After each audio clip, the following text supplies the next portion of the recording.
Okay guys, welcome back. This is the last part of the three-part lesson series, and now we need to talk a little bit about hips and what they're doing, what their role is in the backswing. So again, to review, it's grip and posture, how the right arm and shoulder, right hip works. So this is basically a backswing thing and a setup thing. So the last thing we're going to do is how do the hips work? How are Kevin's hips working? We talked about them moving into the golf ball. Momentum was shifting into the ball. I see it a lot. It's very common. So we'll go over it now. So what this is, so this is going to take place of my hips. Obviously, golf ball here, hips here. So this is my left hip socket, right hip socket. Okay. So I see this a lot. One of the things that we're taught early on is not to sway. So we do our best to either kick our knee in or lock our right hip. And when that happens, our right hip just kind of stays right there. And, you know, if anything, our left hip kind of goes into the golf ball. So I'll show you what happens with that. So again, this is the middle left and right hip socket. This hip does not move. This left hip, and this is what Kevin was doing, his left hip moving into the golf ball. Okay, so you can see your center, Kevin, just went into the golf ball because my right hip is locked. What also happens when your right hip locks like this is that, again, it tightens up all the back muscles in your shoulder. So your shoulder's not able to move. You know, you're not able to get a lot of turn. So again, where's the golf club going to go? It's going to go to the path to least resistance, which is, again, across the line, open face. Everything starts going towards the golf ball. Okay, so let me show you how number of very good tour players hips work. They want to work away from the golf ball. In other words, we need to gain space, not trap ourselves into the ball. Okay, we need to get away from the ball so the club, again, can shallow out. We can hit it slightly from the inside. If we keep moving into it, we're going to either have to do something with the club, drop it back down, and then flip it, or we come over the top of it. So on the backswing, left hip, if it moves, it may move a little, but this right hip is going to move back. So right hip socket on the backswing moves back this way. So you can see what my center did. My center moved away from the ball. Okay. Now with a tour player, they're going to move lateral a little bit, and then their left hip's going to move away from the ball. So again, we're keep moving away from the golf ball. Now, Kevin, at this point, that would be too much. So we're just going to work with right hip. So here's how we're going to work. This is what we're going to work on in the backswing, right here. Right hip moves back. Okay? Now, we're not turning. It's not a weight shift. It's not a turn. It's a right hip motion. Your right hip joint is moving directly back. So I'll tell you why that's dangerous, not to confuse that. Here's what happens is that when you talk about hip turn, you're talking about using your lower lumbar here, and it wasn't made to go rotary. That's what's going to put a lot of pressure on your back. Most of the time if we try to turn, let's say we try to turn back, see, my left hip gets moving. See, I move into the ball. I don't want you to turn. Now, are your hips going to appear to turn? Yeah, it's the effect. Your right hip socket is going to move back or away from the golf ball. See, your mind works better with straight lines, okay? It gets a little confusing when we have to go rotary or rotation. We already have all these circles going on, so it's best to work with straight lines. That's why your hips need to stay loose and soft so they can move. In other words, that's why I don't want you to feel, you know, when we get on our toes like that, see, it locks my hip joint up.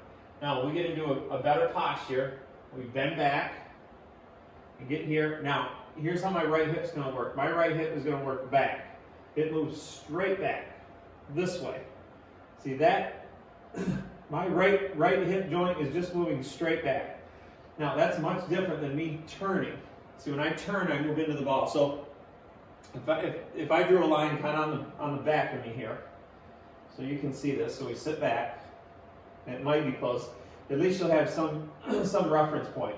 So when you swing back, see your right hip is going to move back.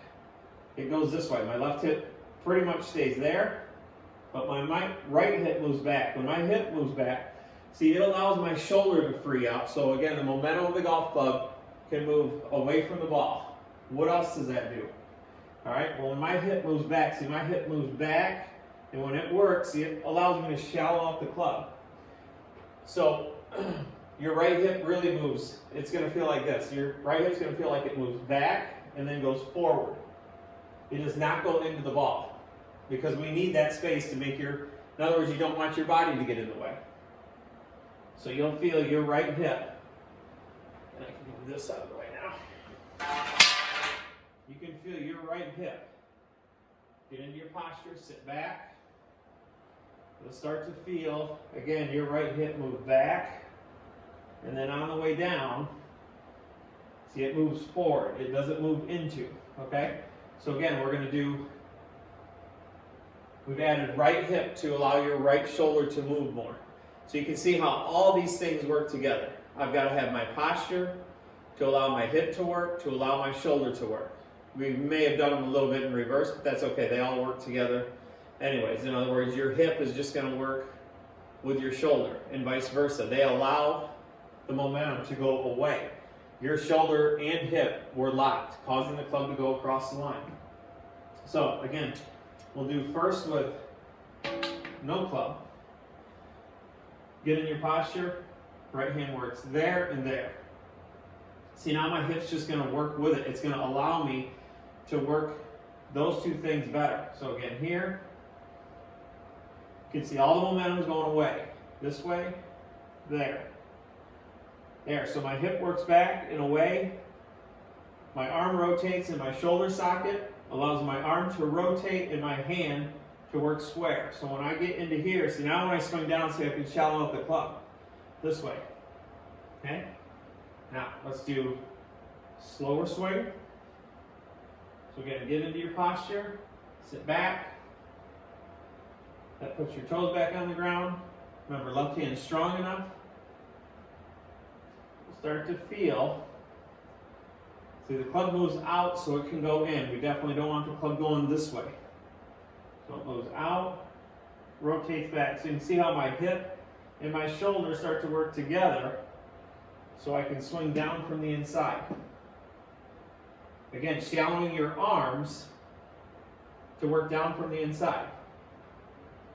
Okay, now we'll go to either a plastic ball. I've got this blow-up ball. Again, we'll make a few practice swings. Now at the top of the swing now, Kevin, I am over-exaggerating it, maybe just a little bit. But again, I'd rather over-exaggerate it than stay too close to where I'm at, because I definitely have to feel something work different. So we're sitting back, out and away. You can see how my hip and shoulder in golf club, they all work away. So I can even feel like my shoulder blade back there is contracting. Now it's able to do that because my hip has got motion in it. I'm not stuck. That opens up my right side for me to shallow out the golf club on the way down. Again, stopping me from coming over the top. So out and back, I can feel everything move back. Okay, pretty good. That felt pretty good. So, now as my hip's starting to work, I can absolutely feel my shoulder blade move back a little more. My shoulder. I can feel the golf club squaring a little more. I can feel the momentum of the head moving away from the ball. So it makes it much easier to direct momentum into the ball and work down with it. Okay, so again, we're just practicing at slower speeds. We're sitting back, practice swing, back. So I can feel everything kind of work away so I can work down.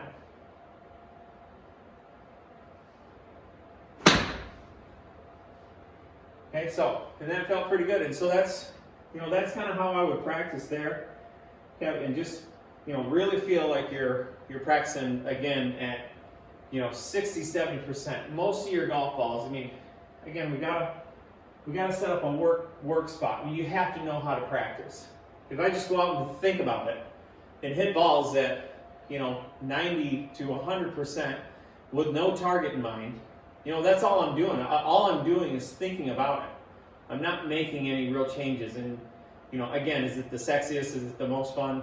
No, but you got to have discipline to have any gain in anything in life. So again, make sure that you've got a target line, your foot line, so you make sure that your hips, shoulders, and feet are square. We're checking our grip, we're checking our posture. That's something that you can do, even in quarantine that can't leave the house. You're not supposed to, but we can do that every single day. Make sure your grip's right. Your grip's got to be right every single time, because if it's off just a little bit, it's going to affect the face of the golf club. Okay, so do these drills. Hopefully that helps. Take your time.